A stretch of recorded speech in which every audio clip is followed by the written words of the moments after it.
Welcome to the DEFCAM. The acknowledgment by Indian defense diplomat for Indonesia, Naval Captain Shiv Kumar, that India lost fighter aircraft during Operation Sindoor represents a significant validation of Pakistan's long-standing operational claims and exposes critical vulnerabilities in India's military decision-making architecture.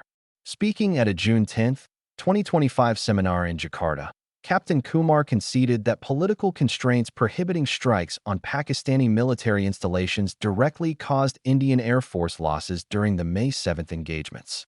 Please listen his statement. I may not agree with him that India lost so many aircrafts, but I do agree that we did lose some aircraft, and that happened only because of the constraint given by the political leadership to not attack the military establishment or their air defenses.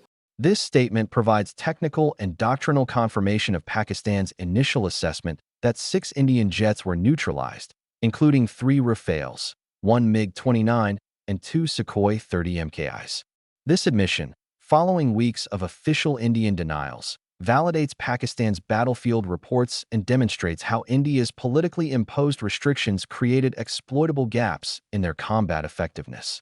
From Pakistan's analytical perspective, the operational mechanics behind these losses reveal profound strategic miscalculations.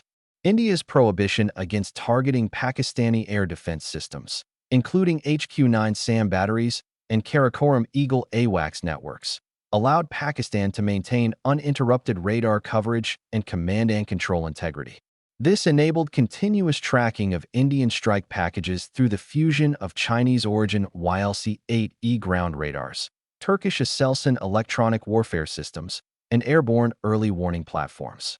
When Indian Rafales and Su-30s attacked in Pakistani airspace carrying precision-guided munitions like Scalp EG cruise missiles, they operated without conducting essential suppression of enemy air defenses missions, making them vulnerable to integrated interception systems.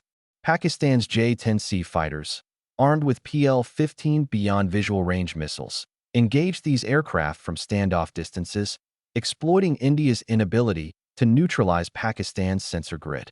The technical superiority of Pakistan's network defense was further enhanced by real-time data sharing between ground control intercept centers and combat air patrols, creating a lethal kill chain that India's politically restricted sorties could not overcome.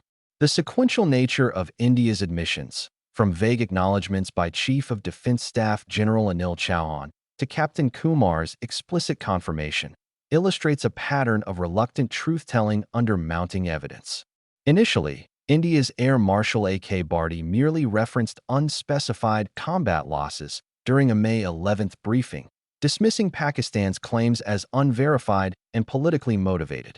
By May 31st, General Chauhan admitted in Singapore that tactical mistakes caused losses but refused quantification, emphasizing only that errors were rectified. Kumar's Jakarta presentation finally provided the missing context. Losses resulted from operational handcuffing by civilian leadership. Pakistan views this graduated disclosure as damage control following irrefutable battlefield evidence, including wreckage analysis and satellite imagery confirming crash sites in Indian-administered territory. The technical specifics of the losses, particularly the downing of Rafales costing approximately $115 million per unit, demonstrate how cost asymmetric strategies can neutralize technological advantages in nuclearized environments. Pakistan's assessment concludes that India's delayed admissions reflect not merely bureaucratic caution, but profound institutional trauma from losing flagship platforms acquired through politically contentious defense deals.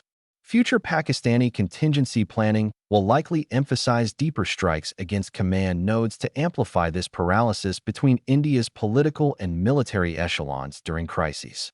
In strategic terms, Operation Sindoor's aerial engagements have recalibrated regional power equations. Pakistan's demonstrated capacity to inflict disproportionate losses against a numerically superior force, validated by India's own officials, has solidified the credibility of its full-spectrum deterrence doctrine. The conflict proved that political restrictions on military operations in nuclear dyads create exploitable vulnerabilities, a lesson Pakistan will incorporate into its escalation management frameworks. While India subsequently adapted tactics to conduct seed operations using BrahMos missiles, this adjustment came only after sacrificing frontline aircraft and pilots.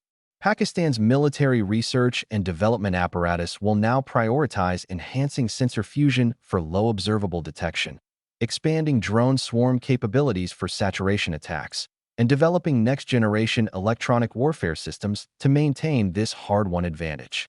The admission of losses by Indian officials, however reluctant, constitutes an unspoken endorsement of Pakistan's operational prowess and a permanent recalibration of South Asia's aerial balance of power. Thanks for watching. Stay tuned for the upcoming videos.